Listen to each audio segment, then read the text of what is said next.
¿O me equivoco? Sí, licenciado, la quinta clase. Ok, estamos ya casi la próxima, terminamos hoy y vamos a entrar a la recta final. Y, y eso significa que mientras al principio está la parte más teórica, concentrada, y ya esta clase y sobre todo la próxima ya vamos a ver casi puro gráficos y esos gráficos son más de criterio, de análisis que reflejan una realidad y que, bueno, en el método presencial siempre era ya para charla, debate con los alumnos, pero bueno, no sé, en esta ahí con el celular al frente, no suelen hablar mucho, ¿no? Yo los noto en general más callados que en clase. En clase ya para la quinta sesión ya hablaban normal, ya habían perdido el miedo, el temor, no sé, pero ya en el sistema virtual como que todavía los percibo muy calladitos.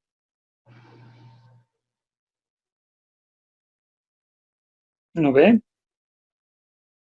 El frío, licenciado. No, mentira. Bueno, por eso en general, pregrado a mí nunca me ha gustado dar clases porque son muy más callados, más difícil hacerles hablar, creo que se intimidan más. Posgrados siempre hay gente, sobre todo en maestría, siempre hay gente bien más analítica y que debate y discute, entonces diplomado es como una cosa mixta más normalmente y también depende mucho de la edad de las personas, por eso una vez les dije que quería verlos para ver cómo, ante qué me enfrentaba, porque por las voces no es muy fácil. Pero bueno, está bien, esta pandemia nos ha obligado a flexibilizar todo, ¿no? A volvernos a aceptar hablar frente a un celular, etcétera, ¿no? Creo que a ver cuántos somos, no voy a ver. Sí, bueno, supongo que somos ya un número, creo que somos 15 si no me equivoco. Entonces creo que ya podemos ir comenzando. Igual sí, antes de comenzar, me han contactado los de Fundación IDEA hoy día un poco más temprano y me habían dicho, comentado que no habían todavía subido los cuestionarios, así que están trabajando en eso.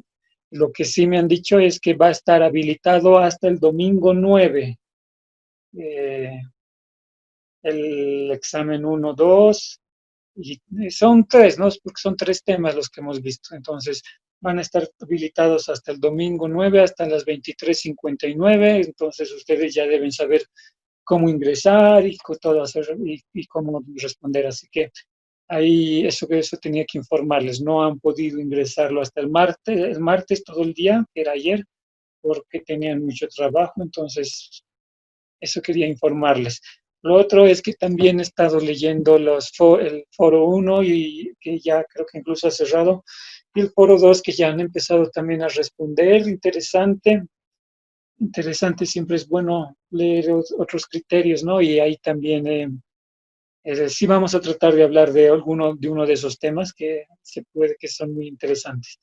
Entonces, habiendo ya recibido, creo, dos alumnos nuevos en este tiempo. Podemos comenzar.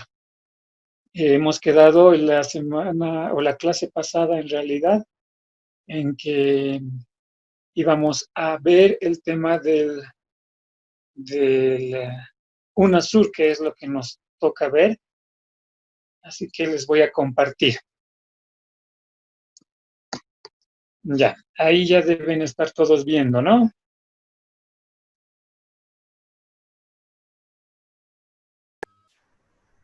Bueno, entonces,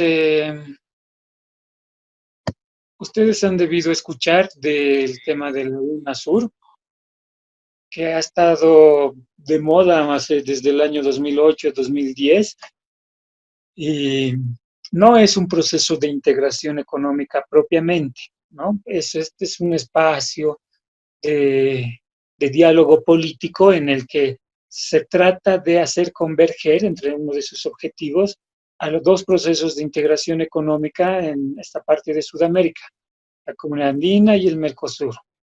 Ese es uno de los sueños del Brasil, de muchos sudamericanos, de muchos secretarios de la Comunidad Andina, del Mercosur, que han intentado, pero ya saben, no podemos, no nos entendemos muy bien y cada quien tiene sus propios intereses, prioridades, y el hecho que nuestros procesos de integración sean intergubernamentales, es decir, que responden a los gobiernos, hace de que tengamos cada vez poblaciones ideológicas. Es decir, ¿sí? ¿Alguien habla? Bueno. Les decía de que el hecho que sea intergubernamental acá en Mercosur hace que vayamos siempre pendulando ante los vaivenes políticos ideológicos y que no podamos establecer un proceso de integración. Cuando están los gobiernos llamados de izquierda, entre ellos se unen y forman su bloque de integración, ¿no? Cuando están los gobiernos más liberales, entre ellos se unen y forman su propio proceso de integración o impulsan uno que ya existía y el otro empieza a entrar en crisis. Y bueno, y así hemos estado décadas de décadas, seguimos. Y la Unión de Naciones Sudamericanas, recuerdan muy bien, hace 2006 u 8 2008, el 2007 cuando se renombra, había mucha publicidad, mucha propaganda, se hablaba mucho de la UNASUR, nosotros mismos nos hemos entusiasmado y hemos construido en Cochabamba el Parlamento Sudamericano, en Ecuador han hecho exactamente lo mismo, construido una megaestructura para que sea la sede de la UNASUR, y bueno, 10 años después, algunos miembros ya que eran de UNASUR ya han anunciado que se van a retirar o ya se han retirado. Nosotros mismos, Ecuador mismo también ha dicho que lo está evaluando, que lo va a considerar. Entonces, ese es el claro ejemplo de cómo surgen los procesos de integración, no solo en el ámbito económico, sino en el político, exactamente ocurre lo mismo, ¿no? Un par de meses o años, en el mejor de los casos, de luna de miel y después separados. Los CAN y Mercosur son la excepción, ¿no? Porque estamos ya bastantes años, en el caso de la CAN 50 años, estamos separados, pero nos mantenemos juntos, ¿no? Como un matrimonio. Y duermen en diferentes camas, pero siguen viviendo bajo el mismo techo. Así estamos con la Comunidad Andina y el Mercosur. Igual, cada quien casi no se hablan entre ellos como familia, pero seguimos viviendo en la misma casa. La característica de la UNASUR es de que en principio se llamó la Comunidad Sudamericana de Naciones. Fue creada en el año 2004 en el Cusco, Perú. Después es renombrada el 2007 en una reunión en Brasilia y ahí se decide que va a cambiar al nombre de UNASUR. Entre sus miembros de UNASUR, bueno, ahí está en el mapa, ustedes lo tienen, todos los países de la CAN, todos los países de Sudamérica, más Chile, que suele ser reacio a estos espacios de integración, pero es parte de la UNASUR, más Surinam y Guyana. Esos dos países que no los solemos escuchar, ver ni conocer, pues también son parte de la UNASUR. ¿Quién es el que no sé si están hablando o me están preguntando, pero si es alguna pregunta me van a repetir fuerte y claro para que pare la clase y le escuche. Les decía de que ¿quién es el que más ha promovido el UNASUR? Estos espacios y encuentros de países entre Sudamérica, siempre es Brasil el país que convoca a estas reuniones. Brasil siempre suele tener protagonismo en este tipo de espacios políticos o económicos de Sudamérica. Brasil está de acuerdo también con la convergencia entre CAN y Mercosur. ¿Por qué? Porque es su área natural de influencia. No olviden que Brasil está jugando a ser un líder global, pero para ser líder global, líder mundial, aspira a tener, por ejemplo, un asiento en el Consejo de Seguridad, es parte del G20, aspira a tener mejores cuotas de representación en la FMI, en el Banco Mundial, en la OMC, tener presencia. el secretario, el director general de la Organización Mundial de Comercio, que está saliendo ahora, es brasilero. Entonces, para ser líder global, sin duda, pues tienes que tener un reconocimiento y protagonismo, por lo menos en principio a nivel regional. Y Brasil ha tenido por eso ese interés en impulsar la Unión de Naciones Sudamericanas, la iniciativa de integración física para Sudamérica, el IRSA, y otras iniciativas que también ha impulsado, siempre y cuando sea Sudamérica. Siempre Brasil suele tener mucho interés por apoyar esos espacios. ¿Por qué? Porque es su espacio y su área natural de influencia, donde también existen otros países que intentan tener influencia. México, por ejemplo, entonces Estados Unidos es otro país, entonces suele ser receloso cuando algún país sudamericano trae o propone que ingresen uno de estos países a espacios de diálogo, foro, de político de Sudamérica o económicos también. Por ejemplo, Venezuela, que ha traído, está con mucha relación con Rusia, Brasil estaba inquieto, ¿no? Colombia, que trae ahí a sus bases estadounidenses en su territorio, también Brasil se inquieta. Y, y, y Brasil ha asumido ese rol de considerar a Sudamérica como su espacio y su área natural de influencia. Y es natural, pues, porque este país, solo pueden ver ahí el mapa, es el 50% casi del tamaño de Sudamérica, en términos de población es 50% y en términos de PIB también. Brasil es parte del Mercosur y si solo tomamos el Mercosur, pues llega a 80% del PIB y 80% de la población. Entonces, sin duda, hay donde se inclina Brasil, se inclina todo el resto de Sudamérica. Objetivos del UNASUR, en realidad siempre lo copio, no me gustan leer mucho los objetivos de los procesos de integración, parecen copy-paste, todos son bien líricos, bien teóricos y, y se cumple bien poco, ¿no? En muchos casos, ¿no? Luego tienen los principales objetivos que tiene la UNASUR. También es amplio los objetivos que plantea la UNASUR, pero entre ellos están eh, espacios de integración, de unión cultural, social, económica, política, prioridad del diálogo político. Habla también de construir la ciudadanía sudamericana.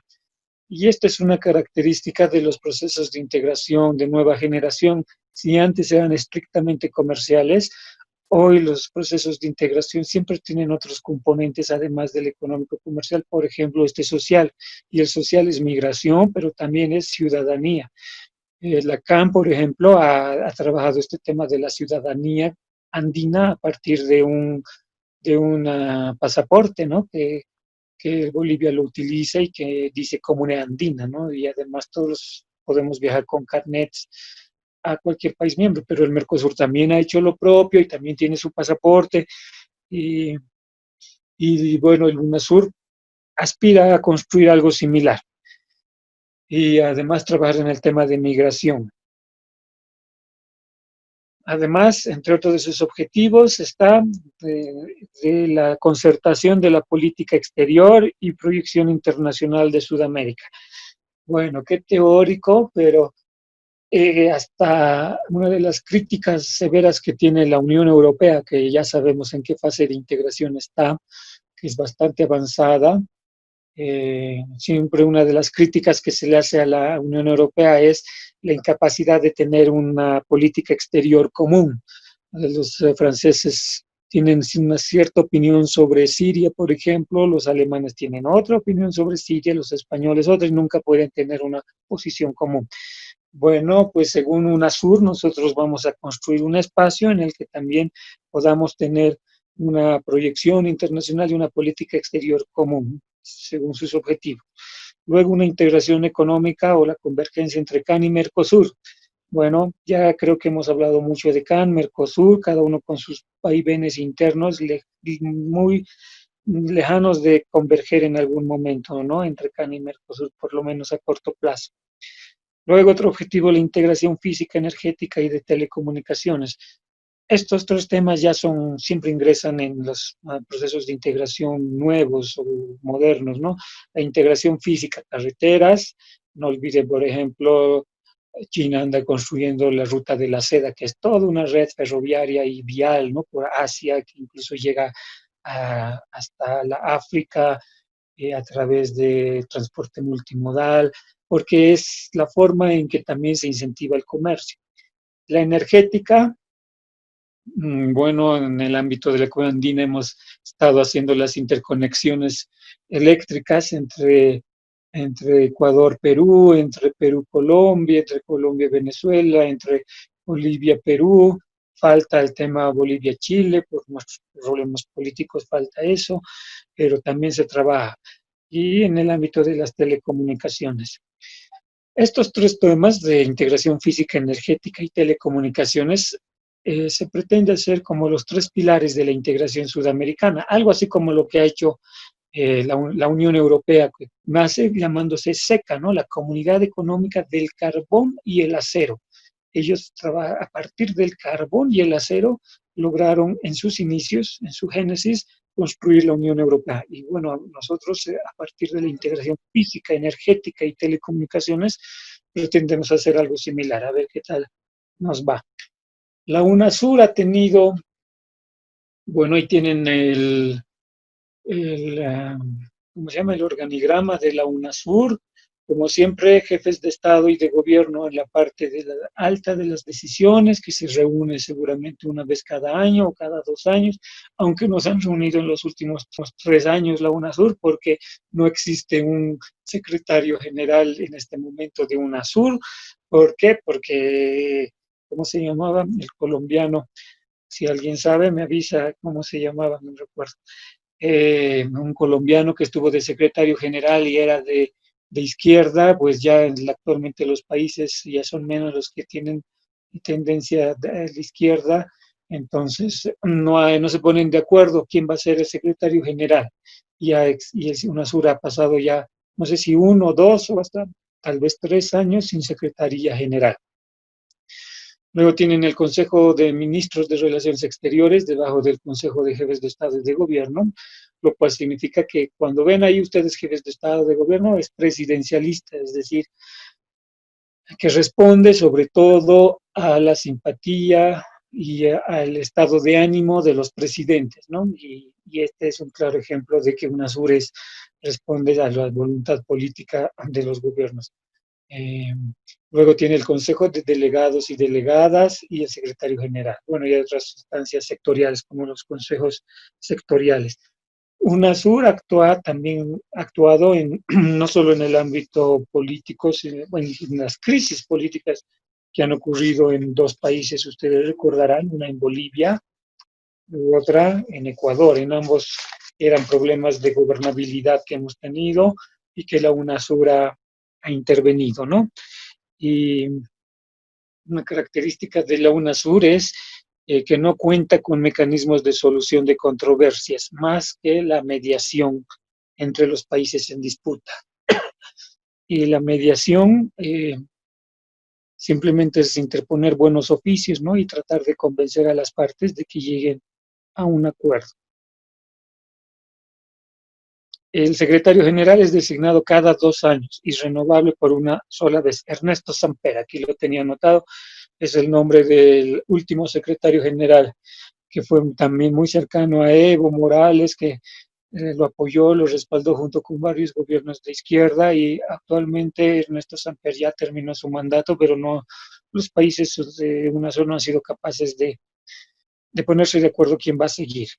Existe, además de esta estructura, debiera existir un brazo financiero de la UNASUR, que era el Banco del Sur, que también debería construir su propia moneda, ¿no? Pasar a tener una moneda, todos los sudamericanos, que tenía que llamarse, si no me equivoco, el Sucre. Bueno, nosotros que ya sabemos que tener una moneda común es un proceso, es una etapa, una fase bastante avanzada de integración, y que en 50 años, 60 años de esfuerzos estamos en etapas iniciales, ya sabemos que no es posible a corto, mediano plazo, ¿no? Ya no creemos fácilmente nada de esos objetivos. Luego, un parlamento sudamericano que también tenía que ser por elección directa, que varias legislaciones, constituciones ya lo contemplan, y que tenían que reunirse, localizarse este Parlamento en Cochabamba, que todo ahorita está totalmente paralizado en ese aspecto. Tenía que constituirse un Consejo de Defensa Sudamericano, y ese Consejo de Defensa Sudamericano no era más que tener los diferentes ejércitos, fuerzas armadas bajo un solo mando, o por lo menos un mando coordinado. Algo así como la OTAN, ¿no? Que tiene Europa, no es de la Unión Europea, de Europa. Pero igual, eso, la coordinación de política exterior y de políticas de defensa, hemos dicho que viene en la Unión Económica o inclusive en la Unión Política, o sea, mucho más elevado. Sin embargo, está ahí como objetivos de la UNASUR cuando ni siquiera prácticamente existe. Y un Consejo Energético de Sudamérica.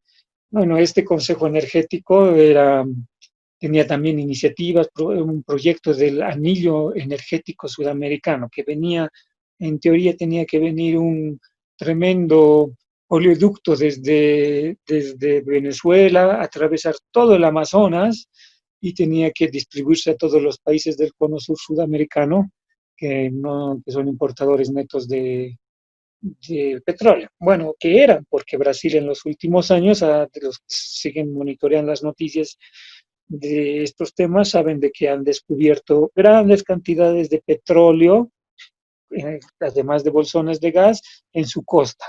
Brasil es un país de ser importador neto de petróleo, incluso de gas, sobre todo se está convirtiendo en país exportador de petróleo y además va encontrando también algo de gas, lo cual ha reconfigurado nuestra posición en la compra o en la venta de gas, de nuestro gas. Bueno, entonces, sigamos. Bueno, antes de pasar a Unión Europea para ir concluyendo tema UNASUR, lo mismo, al igual que la CAN y el Mercosur, al igual que el CAN y el Mercosur, la UNASUR está también en crisis, todo está en crisis, ¿no? Ahora todo es crisis. Los cambios políticos pendulares que ocurren cada 10, 15 años en Sudamérica, en Bolivia, entre izquierdas y derechas, hace de que no puedan madurar los procesos de integración, ¿no? Los objetivos que se van acordando, empiezan a trabajar ciertos temas, pero luego va desacelerándose porque los residentes ya no tienen el mismo interés. 7 de los 12 países miembros actualmente han manifestado su intención de suspender indefinidamente su membresía. Bueno, porque para entrar en vigencia el acta constitutiva de la UNASUR se requería la aprobación de 9 países. Bueno, pero ya 7 de 12 ya han dicho que suspenden indefinidamente su membresía, por tanto UNASUR prácticamente ya está sentenciada a muerte, tendrá que reconfigurar sus estatutos, su óptica y su perspectiva de ver al mundo, si quiere mantenerse, si quiere entrar en vigor, porque tal como está instituida, pues no va a lanzarse, ¿no? A mantenerse con vida, ¿no? Las discrepancias son las que han socavado el UNASUR, que tenía en principio, como cualquier proceso de integración, tiene objetivos nobles, por muy elevados que sean, pero no podemos ni siquiera recorrer juntos los primeros 100 metros de estas carreras que representan los procesos de integración política y económica. Ahora sí, pasemos al tema de la Unión Europea. Otra vez, este es un proceso de integración económica, el más emblemático, el más paradigmático, el más ejemplar, porque es, por lo menos en esa pirámide que ya lo conocemos bien, el que ha logrado alcanzar los niveles más elevados, ¿no? Ahí ustedes tienen un bonito mapa de los países miembros. Actualmente son 28, ¿no? Pero como en todo proceso de integración, hay un motor, un núcleo que es el que impulsa todo proceso de integración. Y en este caso, esos países fueron Alemania, Francia, sobre todo. El acuerdo entre Alemania y Francia es, de hecho, lo que ha permitido la creación de la Unión Europea, y también lo fue en su momento el Reino Unido. Y menciono esto porque ya saben todos ustedes lo que el Reino Unido ha decidido el Brexit, ¿no? Salirse, retirarse, exit, salir, y BR de Gran Bretaña.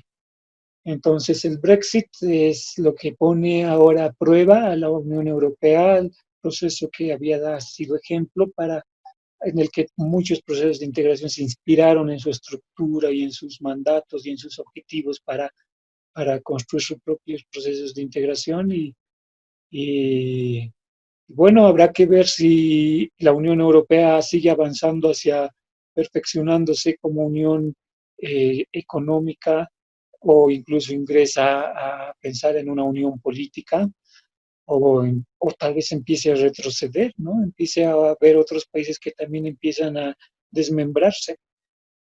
Todo puede ocurrir en estos tiempos de crisis, ¿no? De crisis generalizada en todos los ámbitos.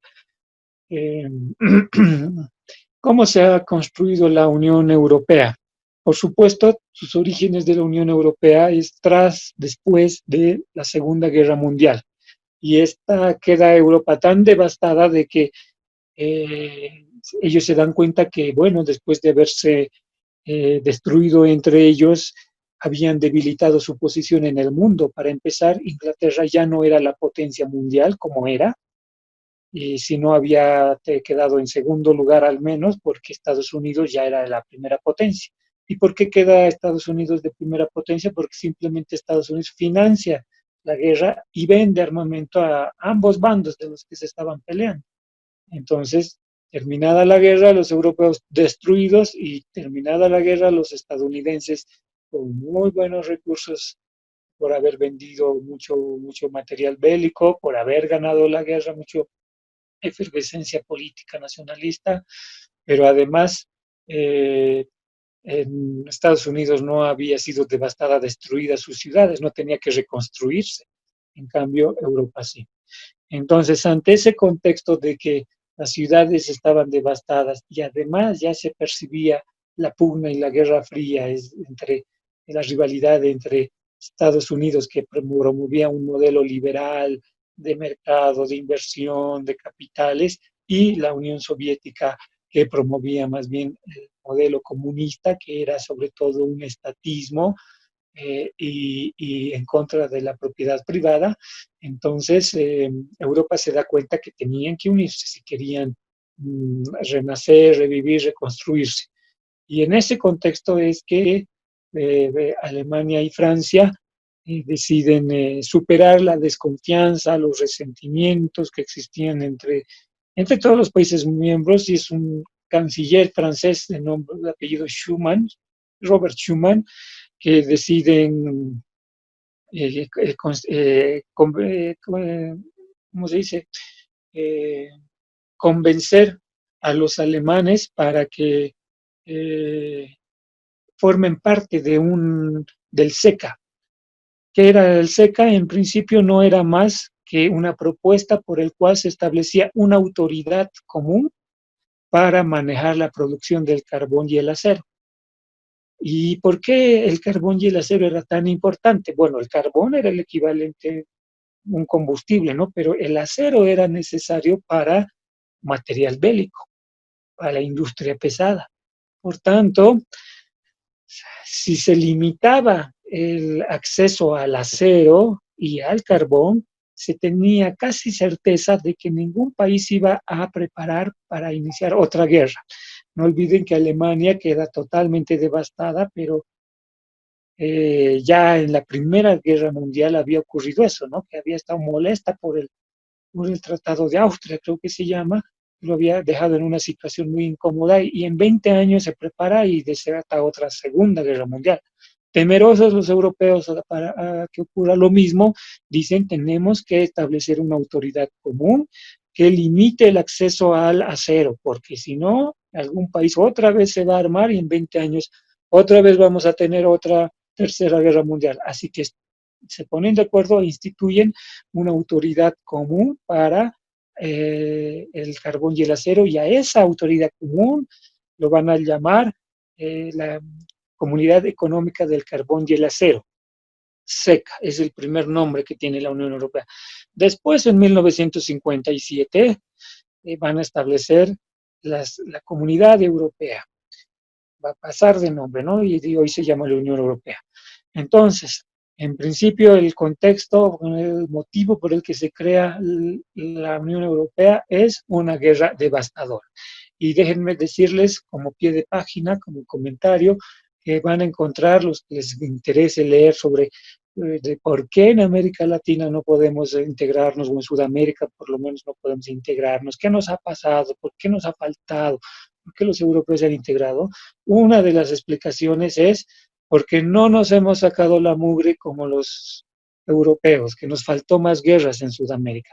Tal vez a los bolivianos no, porque hemos estado ahí presentes en el Chaco, en el Pacífico, en el Acre, ya demasiado para nosotros, para nuestro tamaño y nuestra musculatura militar. Pero para Brasil, para Argentina, Colombia, para esos países grandes que suelen ser los promotores de la integración, como no se han peleado entre ellos, entonces no saben, no conocen la necesidad y la urgencia de integrarse. Bueno, esa es una hipótesis muy interesante, por cierto, pero por lo menos en el caso de la Unión Europea es dos guerras devastadoras que les hace decidir y tener la voluntad para avanzar en su integración. 1957 es el Tratado de Roma, por el cual se establece la meta común de lograr un mercado común. Su objetivo era instituir un mercado común en 1957. Interesante porque mientras nosotros también establecemos un mercado común como objetivo, ¿no? En la CAN, Mercosur, ALADI, los europeos se ponen también un objetivo tal vez mediano, intermedio, pero logran más, ¿no? Los latinoamericanos vamos al revés, nos ponemos también un objetivo tal vez intermedio superior, pero logramos menos, peor resultado. Después, bueno, aquí ahí tienen una línea de tiempo, no vamos a ver en detalle cada uno de estos, pero vean el Tratado de París, con el que instituyen el SECA, la Comunidad Europea del Carbón y el Acero, el Tratado de Roma, que es la creación de la Comunidad Económica Europea, ese fue el otro nombre, las adhesiones de Dinamarca, Inglaterra e Italia en 1973. Miren, en el 79 ellos ya estaban eligiendo a sus parlamentarios europeos, se adhiere Grecia en 1981, en el 86 se adhiere España y Portugal, el acuerdo de Schengen, que progresivamente elimina las fronteras internas entre ellos, ¿no? Para poder desplazarse sin necesidad de pasaporte, las personas, los autos, los camiones, que hoy es muy fácil en Europa, el 85, las adhesiones de Suecia, Finlandia y de la otra banderita rojo, blanco, rojo, no lo sé, si alguien sabe puede decirlo.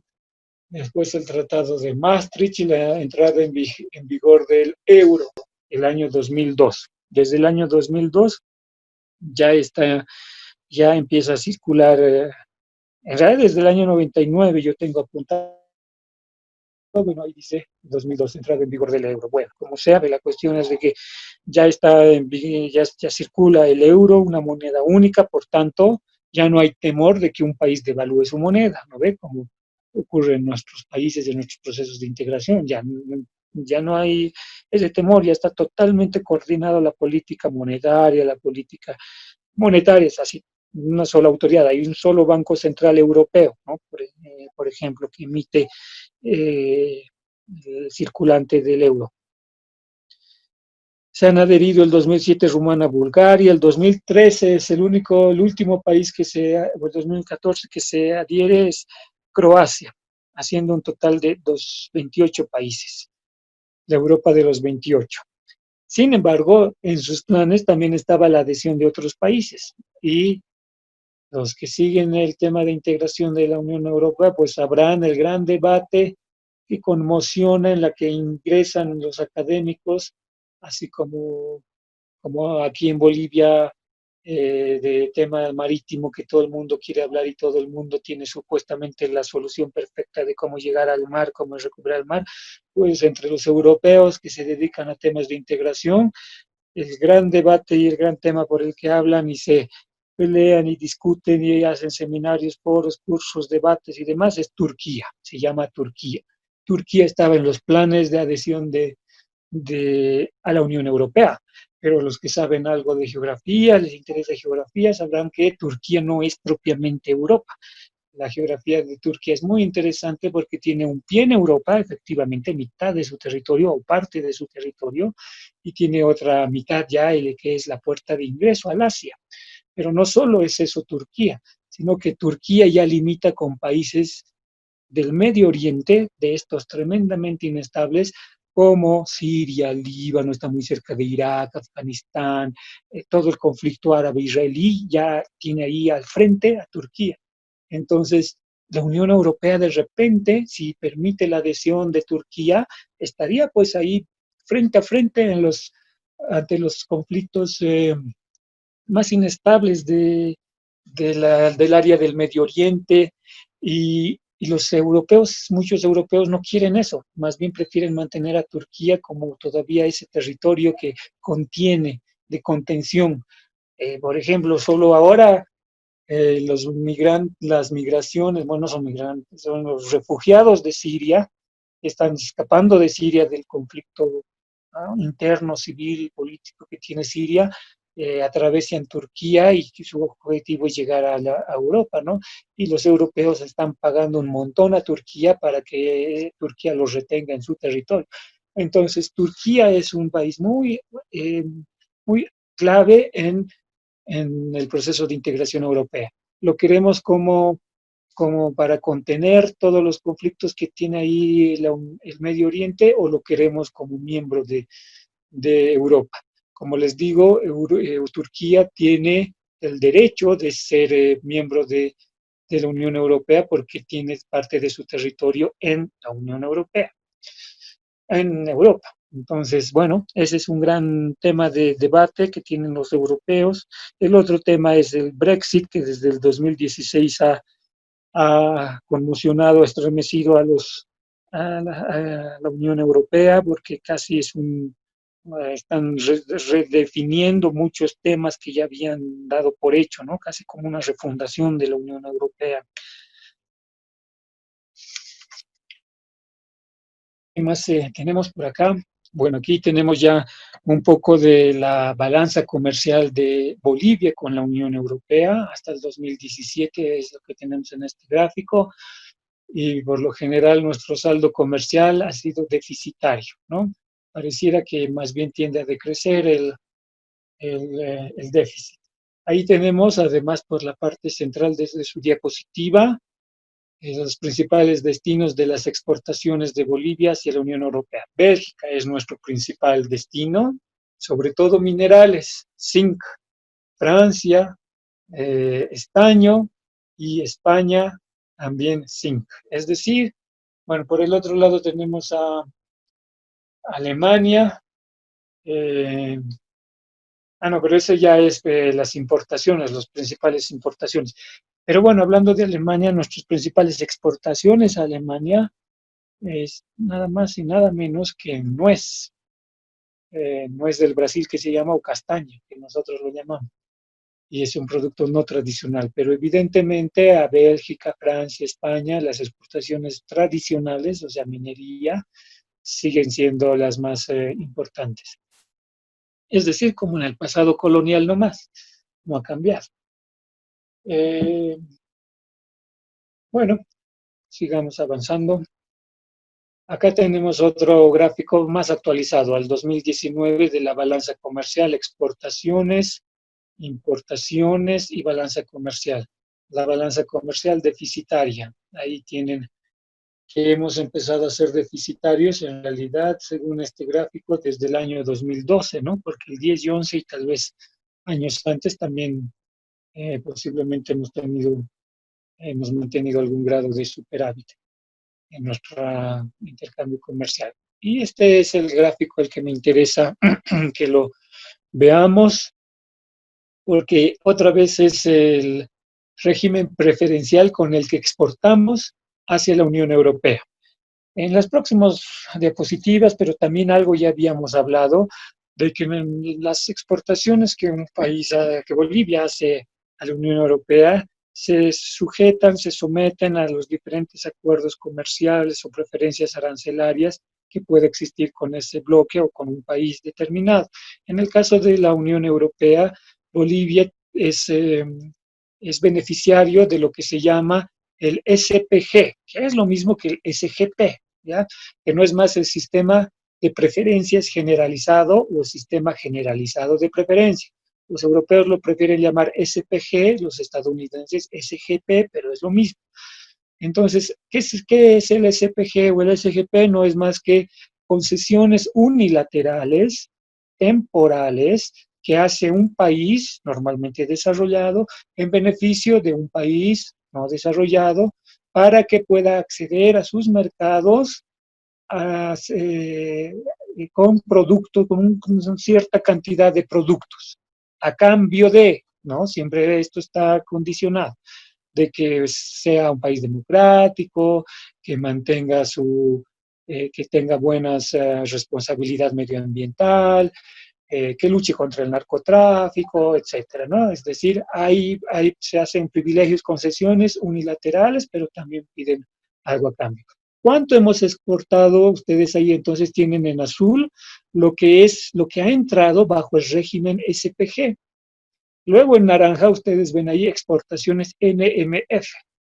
Y ya hemos dicho que un principio de la Organización Mundial del Comercio es el trato de la nación más favorecida, que también a veces simplemente ponen NMF, nación más favorecida.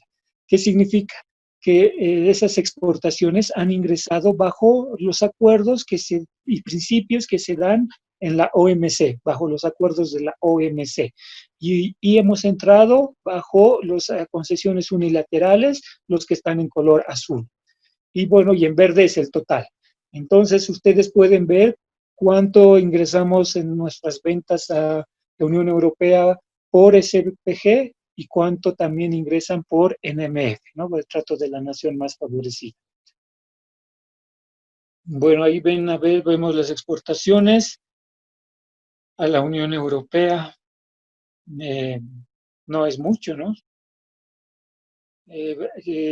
Bajo el SPG no supera los 100 millones, bueno, el 2019 191 millones y bajo el NMF es bastante más. Bueno, y en total no hemos llegado desde hace 10 años que no superamos la barrera de los 1.000 millones a la Unión Europea. Y en parte se explica también por el ingreso de la incursión de China, ¿no? al comercio mundial, porque a China sí exportamos algo más, creo. A ver, vamos a ver. Este otro gráfico es lo mismo, muy importante, interesante, porque ya lo hemos estado viendo para otros bloques de integración. Líneas arancelarias que exportamos a la Unión Europea entre 2010 y 2019, es decir, cantidad de productos. Aquí no vamos a ver valor, millones, vamos a ver productos, cantidad de productos. Cuán diversificada está nuestra canasta exportable, nuestra oferta exportable. 2010, ustedes ven que las líneas exportadas en total eran 610 productos o líneas arancelarias. Y líneas mayores a $1.000 eran 381, es decir, que ahí el 2010 había casi unas 200 y algo de líneas arancelarias que se exportaban, pero así cifras menores a los $1.000. Eso significa. ¿Y cómo vamos el 2019? Exportamos 693 líneas en total. Bueno, felizmente han crecido algo, 80 productos. Y lo mismo en productos mayores a $1.000. Bueno, han crecido en 10, 11 productos, ¿no? Muy poquito para 10 años, como un producto por año. Y esto sirve para ver, es muy importante ver, porque si solo vemos cifras de que, y por más que sean ascendentes, si solo simplemente ha incrementado el valor, podría ser que se debe a que el valor del comercio ha aumentado. En cambio, viendo estas cifras de líneas arancelarias, no solo vemos el tema de valor, sino vemos si realmente se ha diversificado la estructura productiva del país, ¿no? Y ver estas líneas arancelarias, por supuesto, nos demuestra que no ha existido tal, porque subir 11 productos, 100 productos, 80 productos en 10 años, divídanlo por año, y es muy, muy, muy bajo la transformación productiva, ¿no? Que se ha dado. Entonces, las gráficas que nos suelen mostrar, o nos suelen mostrar muchas veces del ascenso exponencial del comercio, cierto, pero eso tiene una explicación que se debe al incremento de los precios, de la venta, ¿no? Que han crecido los precios, y eso hace que crezcan todas las exportaciones, pero cuando ya vemos al interior por productos, por líneas arancelarias, es otra la realidad. Bueno, acá está ya simplemente solo los productos con SPG Plus, así se llama, SPG Plus 2010-2019. Bueno, es, los con SPG Plus, más bien entre el 2010-2019, pueden ver que cada vez hay menos productos que hacen uso de esa preferencia arancelaria para ingresar al mercado de la Unión Europea. Productos exportados con SPG Plus a la Unión Europea, pero esta vez en porcentaje. Y además aquí son productos no tradicionales, ¿no? Claro, el SPG es para productos no tradicionales, no dan concesiones a productos tradicionales. Bajo el TNMF sí hay productos tradicionales. Entonces, nuestras principales exportaciones a la Unión Europea bajo el SPG Plus son cereales, que son quinoa, amaranto, maíz, cañao. Y de hecho todavía hay buen mercado para estos productos en la Unión Europea. Bebidas alcohólicas, alcohol etílico, vino en botella. Bueno, vino ni hablar, si tuviéramos vinos de mejor calidad y también en mayor cantidad, pues Europa es un tremendo mercado para insertar esos productos. Químicos, óxido de antimonio, ácido ortobórico, palmito, piña. Los cítricos están teniendo muy buen mercado en la Unión Europea. También les informo, les aviso por si algunos de ustedes trabajan en estas microempresas que andan buscando y explorando mercados. Que a propósito, haciendo otro pie de página, no sé si ya alguien ha visto los videos que hemos grabado y que, bueno, enseñan a justo ver mercados para productos y los aranceles que cobran en cada uno de esos países. Eso ojalá podamos verlo el viernes, la próxima o la última clase en realidad, no podamos ver si es que a alguien le interesa revisar y si no, si les parece suficiente el video, ok, ahí nomás ya lo dejamos. Sigamos viendo un poco más de la Unión Europea. Estas son las exportaciones, pero por países de la Unión Europea, nuestros mejores compradores. Actualmente, el 2019 es este gráfico, debía existir ahí un título, es los Países Bajos. ¿Quiénes son? Los Países Bajos, Holanda. Holanda, Países Bajos, ¿no? De hecho, había leído recién que Holanda ya no se llama Holanda, sino Países Bajos, su nombre oficial, no sé si será cierto. Bélgica, España, Italia, Finlandia, interesante, Alemania, Reino Unido, Francia y el resto de la Unión Europea. Entonces, de los 28 miembros de la Unión Europea, nosotros exportamos sobre todo a 8, ¿no? A 8, incluso a 2, 3, 4 se podría decir, el resto realmente no ingresamos a esos mercados. Bien, ¿qué les parece la Unión Europea? ¿Les interesa, creen que Bolivia debería comerciar más con la Unión Europea o deberíamos explorar otras áreas? ¿Alguien quiere decir algo?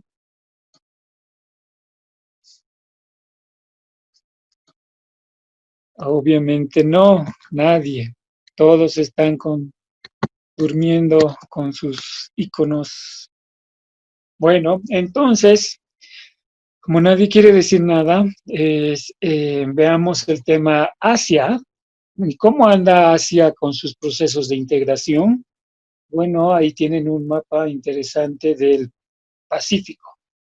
Ahí tenemos el Pacífico, los países que son ribereños del Pacífico están construyendo el Trans-Pacific Partnership, ¿no? El Acuerdo Transpacífico de Cooperación Económica.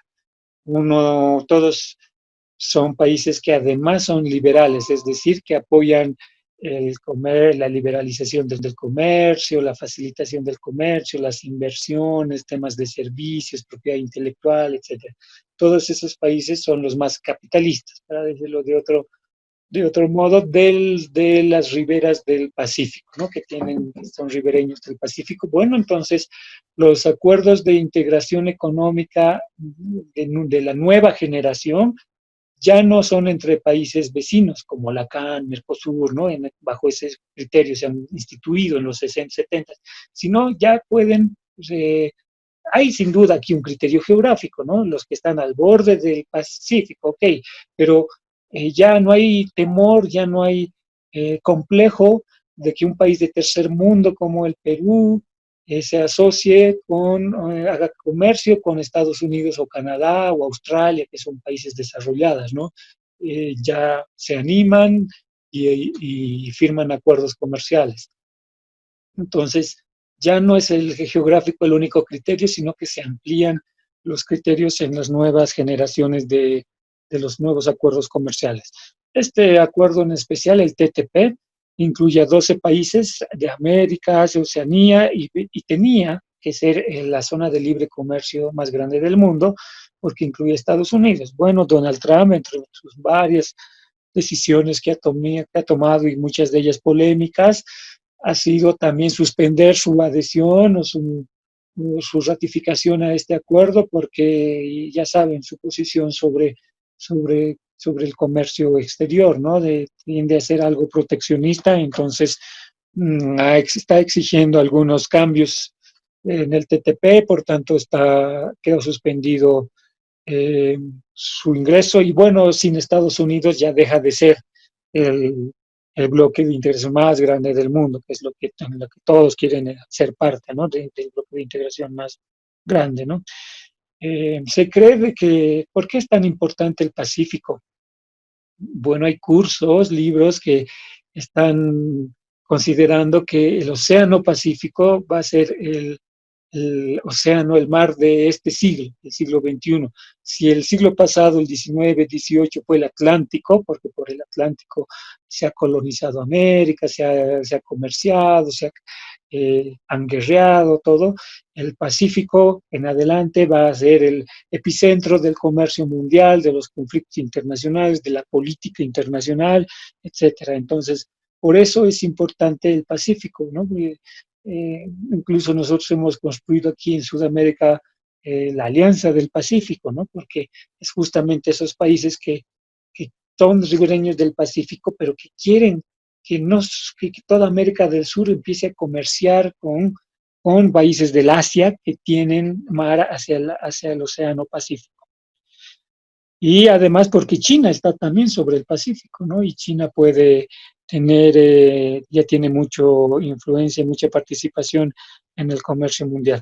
Las negociaciones de este TTP están concluidas, falta ratificación del Congreso de varios países, incluidos las de Estados Unidos, donde está paralizado, ¿no?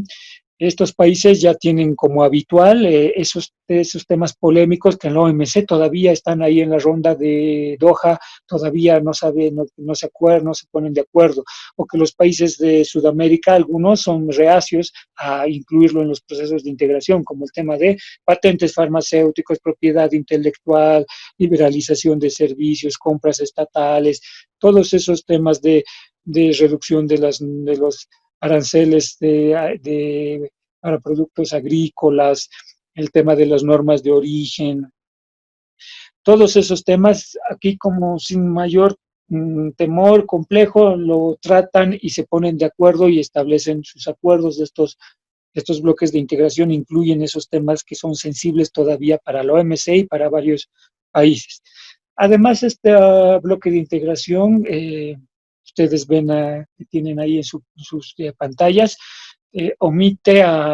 excluye o quedaron fuera 3 países grandes del Asia, que son muy importantes para el comercio internacional: China, India y Corea del Sur. 3 países muy importantes, ¿no? A China abiertamente se los ha excluido, y India y Corea del Sur están por decisión propia, pero China también vamos a ver en las siguientes diapositivas, entonces está impulsando sus propios procesos de integración económica, ¿no? Sigamos. Bueno, este es justamente lo que les hablaba de, que se llama la Ruta de la Seda de China, que es un plan, es un mega plan estratégico. Ahí tienen China, no se lo ve muy bien, pero está ahí sombreado un poquito de color gris, y el resto son las líneas de trenes o los gasoductos o las líneas marítimas o las carreteras que está en construcción o está en planificación, en proyectos, y en realidad lo que pretende, bueno, y tal vez no se ve bien el mapa, pero ahí está África, está Europa, está China y está Asia, incluso hasta el lado de Australia, o sea, está prácticamente todo el mundo excepto América Latina, ¿no? eh, lo que pretende China es como pulpo, ¿no? Como un pulpo, asegurarse eh, trayectorias, ya sea de tren, de tierra o marítima, vías marítimas, para conseguir lo que un país de 1.300 millones de habitantes requiere y que crece a tasas de 7, 8, 9%, ¿no? eh, Desde 1979 hasta 1999, o sea, 20 años, China ha crecido a 9,8, 10,2, 10,3, casi en promedio. Ahora, con semejante crisis de la pandemia, está previsto entre 1 y 2% positivo, mientras que todo el resto estamos entre -5, -7, -10, -12. China va a estar entre 1 y 2% positivo. Muy bajo para lo que está acostumbrado, pero comparado con el resto del mundo, sigue siendo una economía sólida, próspera y dinámica. Vean cómo es el proyecto de la Ruta de la Seda, que incluso lo han incluido en su constitución los chinos. Pretende llegar por vía marítima y acceder al África, desde donde quiere asegurarse los mercados, el suministro de petróleo, que tiene África petróleo, y mucha agricultura, ¿no? Alimentos. Tiene que alimentar a 1.300 millones de habitantes todos los días, en la mañana, tarde y noche. Se imaginarán la cantidad de importación que China hace de alimentos desde el África. Y China es muy pragmática en su política con el África. No es que yo me relaciono solo con los países que tienen gobiernos de izquierda. No, China es muy pragmática en su política exterior. Tiene tratos con Uganda, o Zimbabue, Sudán, países que son de derecha o que tienen o que son recontra observados por la comunidad internacional por ser por haber cometido violaciones de derechos humanos atroces que han ocurrido en el África. Pero China hace negocios con esos países que la Unión Europea o Estados Unidos no se atreve a hacer como sanción por su trato en temas de derechos humanos. Entonces, lo mismo con países Tayikistán, Uzbekistán, todos los países que terminan en TAN y que han sido desmembrados de la ex Unión Soviética, igual, muchos de ellos tienen observaciones de la Comunidad Internacional por Derechos Humanos, pero China, no importa, simplemente hace negocios, ¿no? Lo mismo China hace negocios en la parte de Sudamérica, sea con gobiernos de izquierda o gobiernos de derecha. Si no, vean Perú, la cantidad de inversiones que ha hecho en minería, o en el mismo Brasil, que sigue haciendo, que también se ha relacionado muy bien con Venezuela, con Ecuador, con el Ecuador de Correa, donde han hecho muchas inversiones, y en Venezuela también muchísimas inversiones. Entonces, China es muy pragmática en su política exterior, pretende hacer del África la fuente principal de su suministro de temas de agricultura sobre todo, pero también, por ejemplo, así como Estados Unidos da muchas becas a los países europeos, asiáticos, para que estudien en sus universidades, a los de la India, por ejemplo, a chinos, la gente de la India.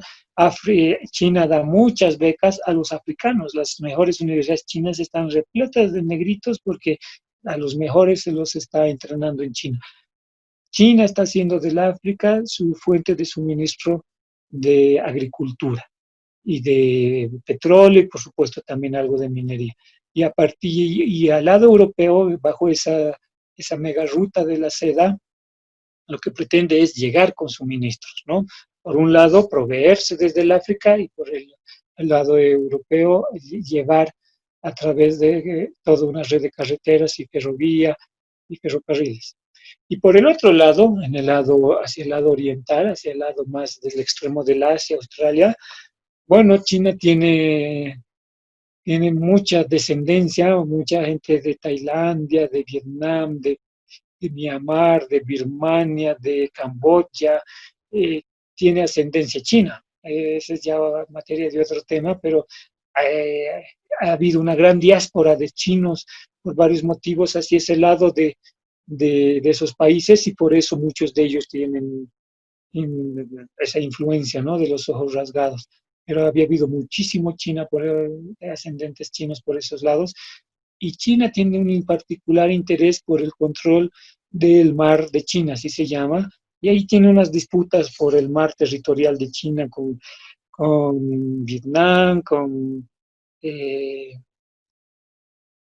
Filipinas, por unas islas ahí que se llaman Senkaku, con Japón, e incluso China está construyendo islas artificiales en algunos lugares de por ahí, porque hay un espacio, un estrecho, un paso que es muy importante estratégicamente por donde circula gran parte del comercio, pero sobre todo porque dice que ahí abajo, debajo del lecho del mar, existiría petróleo. Entonces, China está entusiasmada con hacerse de ese petróleo, así que está construyendo esas islas artificiales para los que saben un poco de derecho internacional público, hay un tema del mar territorial, ¿no? Ampliar su zona económica zona económica exclusiva, el mar territorial, para que puedas ser soberano sobre ese espacio y también explotarlo en beneficio propio. Si no, se constituye aguas internacionales y no puede ser explotado.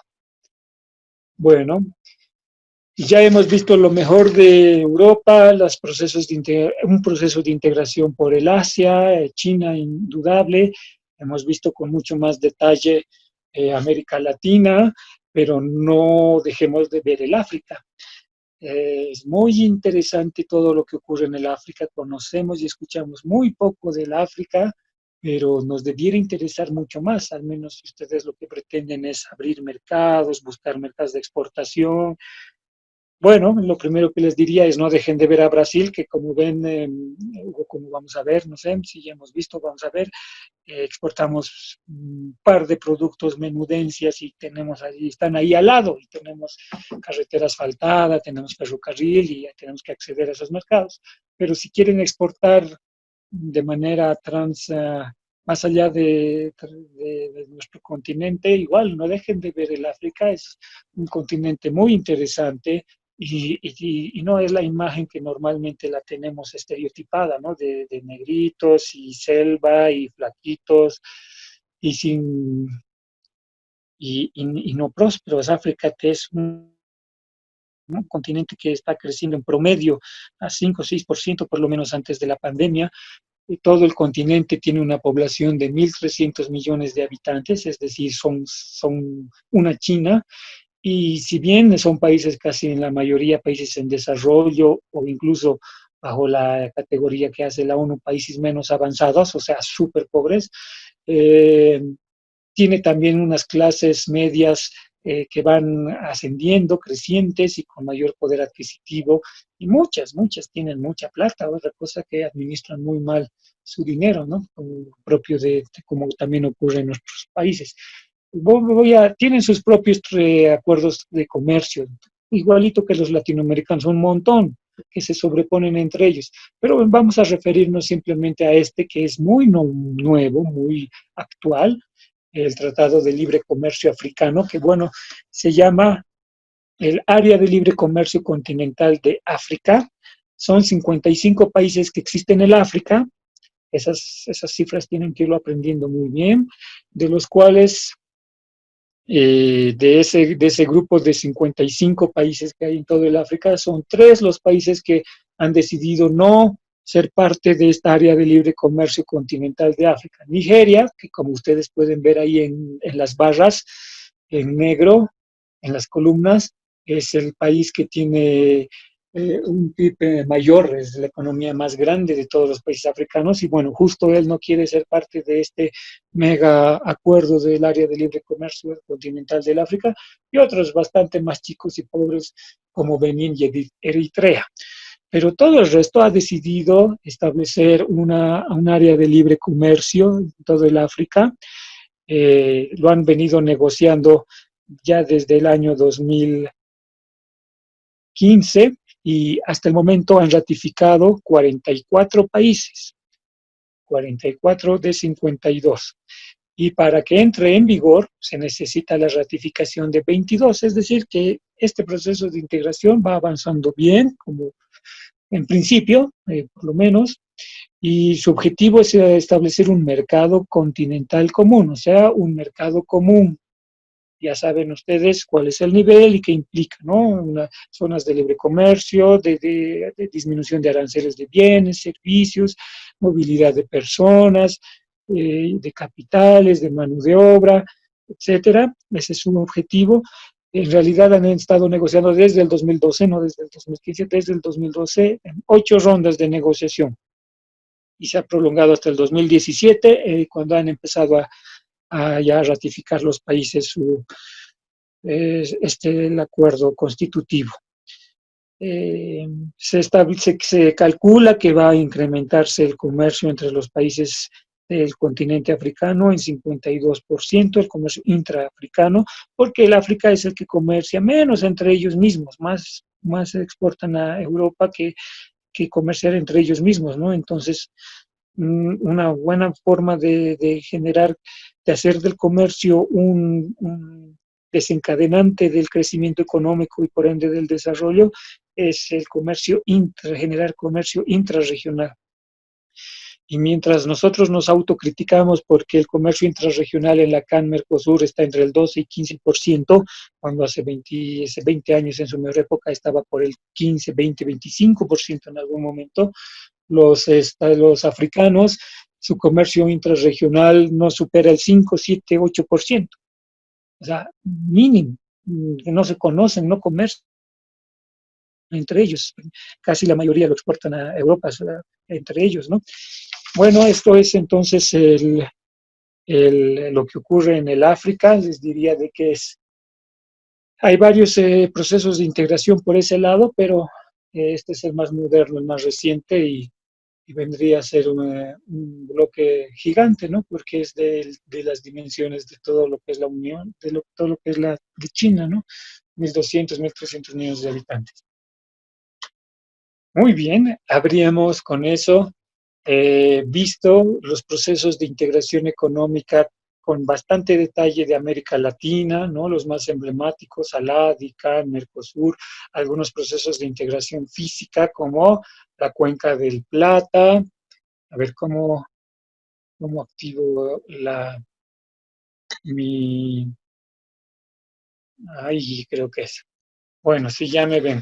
Les decía que ya hemos visto con más detalle todos los procesos de integración económica, los más emblemáticos en el lado latinoamericano, CAN, Mercosur, con bastante más detalle, pero hemos visto también los procesos de integración que son físicos, ¿no? Como la Cuenca del Plata, el Amazonas, la Cuenca Amazónica, el Pacto Amazónico, otras de Centroamérica, de Norteamérica, más regionales, la LADI, con más detalle. Hemos visto Europa, sobre todo la Unión Europea.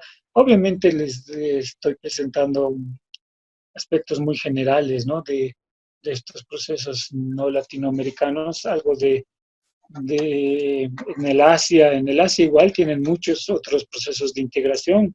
ASEAN, por ejemplo, la PEC, la ASEAN, son otros que también son importantes y sus miembros sobre todo son los países del sudeste asiático que tienen unas economías muy dinámicas que siempre lo digo en clases y me estaba olvidando decirles, Malasia, Tailandia eran en la década de los 52, 56, ustedes ven sus exportaciones y eran menores a las de Bolivia, ¿no? Nosotros ya éramos el primero, segundo productor de estaño y estos países del sudeste asiático, sobre todo Malasia, Tailandia, eran mucho más pobres que nosotros y hoy, sin embargo, son parte de los tigres asiáticos, ¿no? Que exportan una cantidad, miles de millones de dólares, súper competitiva su economía y servicios y todo, ¿no?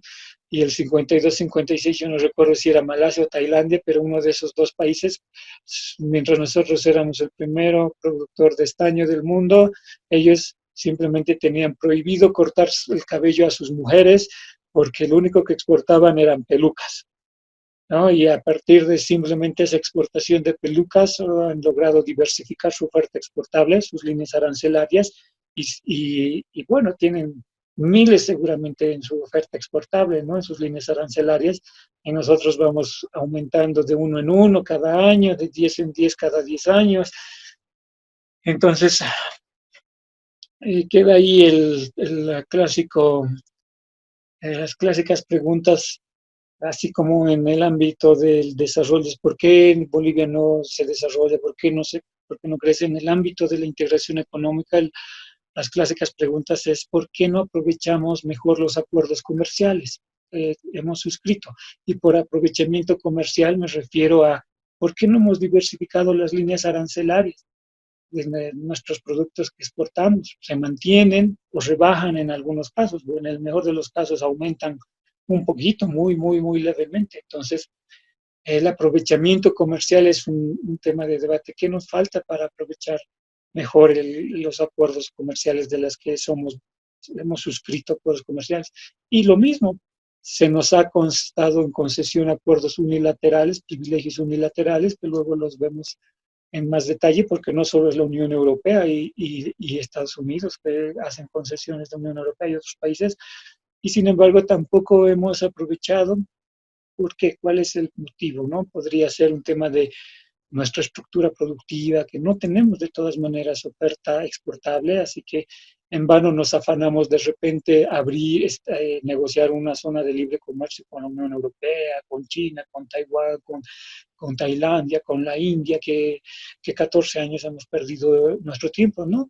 De repente no es la solución porque evidentemente ya somos miembros, ya tenemos acuerdos comerciales con varios, en varios espacios, con varios bloques, con algunos países, y de todas maneras nuestra oferta exportable no ha crecido mucho, ni en líneas arancelarias, ni en valor.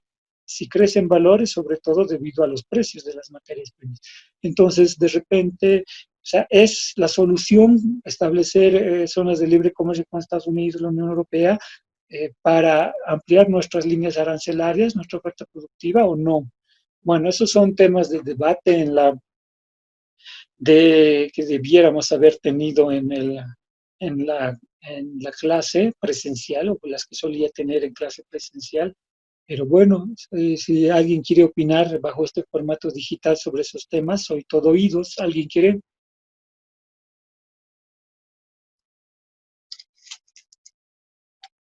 No, no ve. Licenciado, una consulta.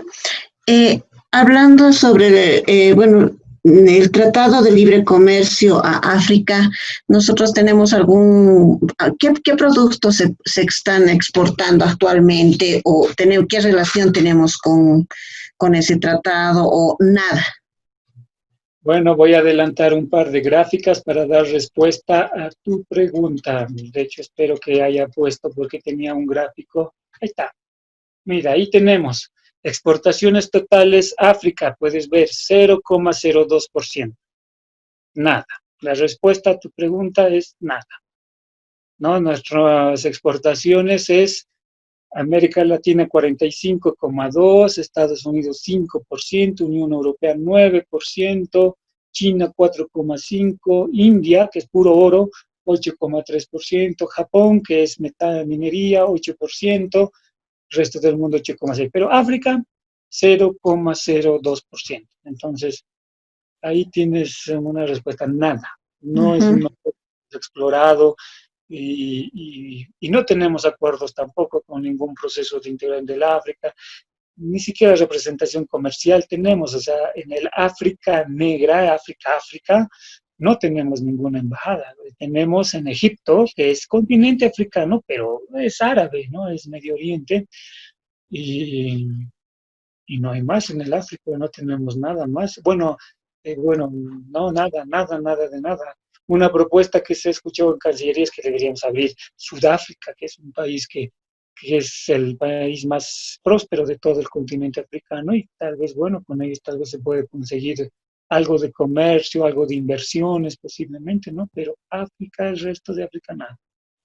Gracias, Lick.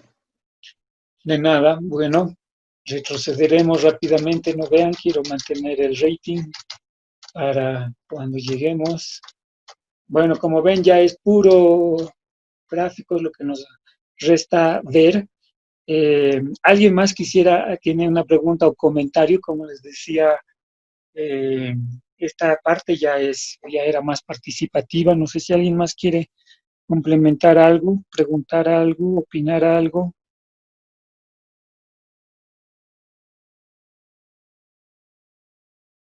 Bueno, si nadie tiene nada, prefiero llamar la lista. Así, a eso sí van a hablar, ¿no? A eso sí van a hablar.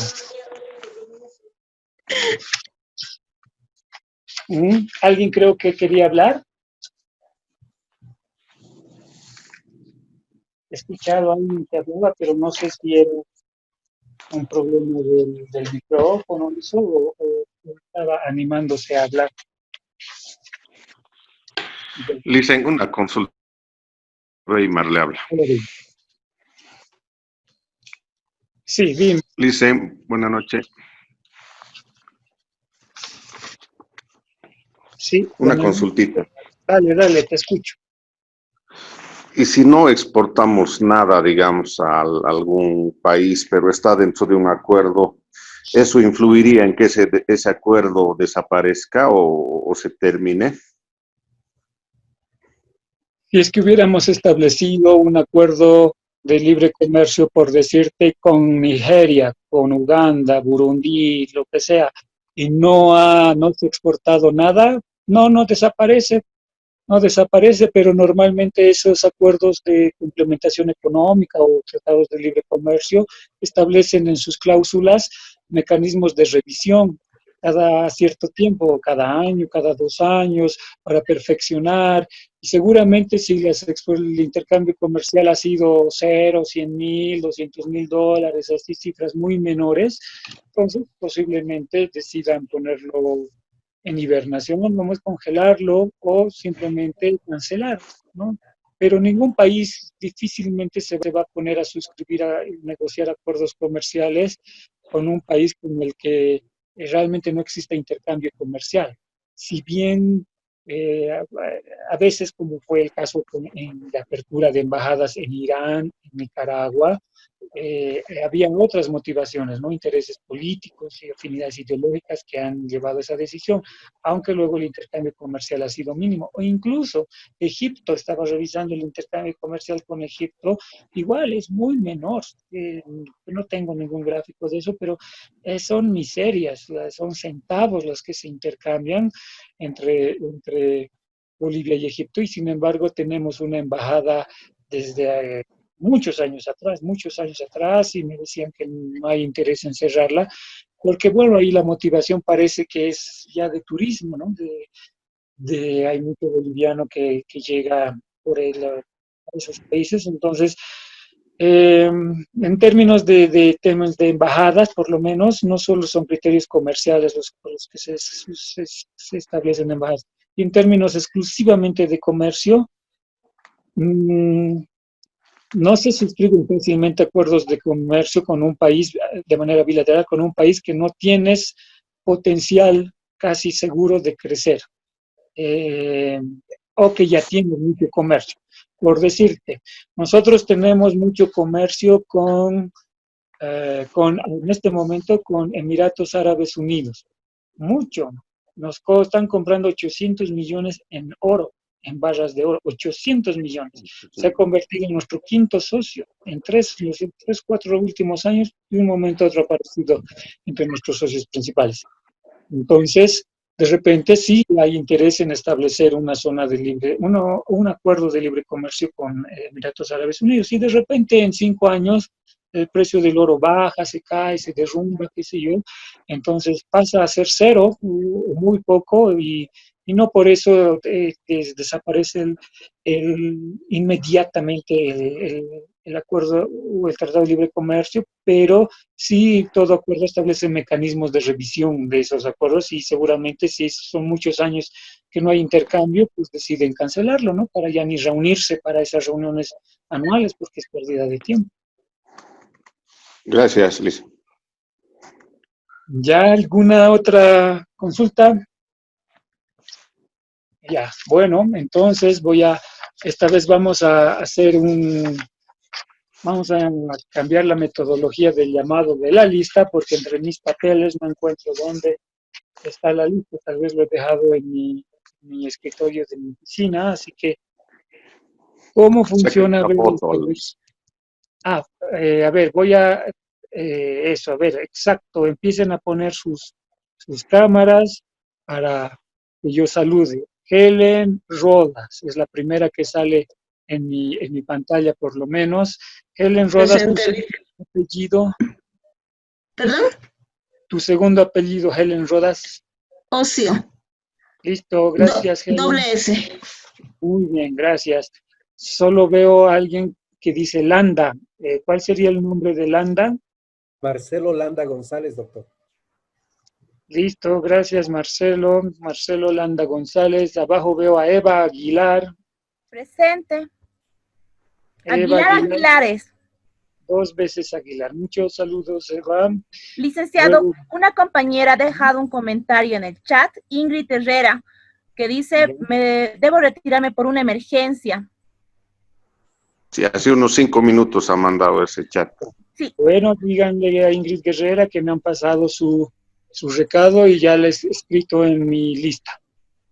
Carlos Surco, veo luego. Carlos, ¿cómo estás? ¿Cuál es tu segundo apellido? Buenas noches, licenciado Carlos Surco Cabezas. Listo, Carlos Surco Cabezas, gracias. Abajito veo a Freddy Sucojayo. Buenas noches, Freddy. Sí, Freddy Sucojayo Quino. Muy bien, listo, anotado, Freddy, gracias, saludos. Abajo veo Verónica Vilca Jiménez. Tengo tu nombre completo. Buenas noches, gracias por tener tu nombre completo. Abajo veo a Carla Cañaviri, Carla con K, ¿ok? ¿Qué más, Cañaviri? Carla Maribel Canaviri Gómez. Muy bien, Gómez, muchas gracias, Carla. Luego veo a Noelia Landa. Buenas noches, licenciado. Noelia Landa Medrano. Muy bien, ahí anotado Medrano. Gracias, Noelia, saludos. Luego veo Valquiria Escobar. Buenas noches, licenciado. Valquiria Escobar Genio. Muy Con bien, G. segundos, Genio con G, ya está. Gracias. Valquiria, ok. Ahora como que un poco se ha movido, ahora no sé, no, como que, a ver, otra vez. Bueno, veo a Vania Condori. Presente, licenciado. Y ya, tu segundo apellido, Vania, por favor. Vania Lisset Condori Laura. Muy bien, gracias, Vania. Luego veo Laura Guiteras.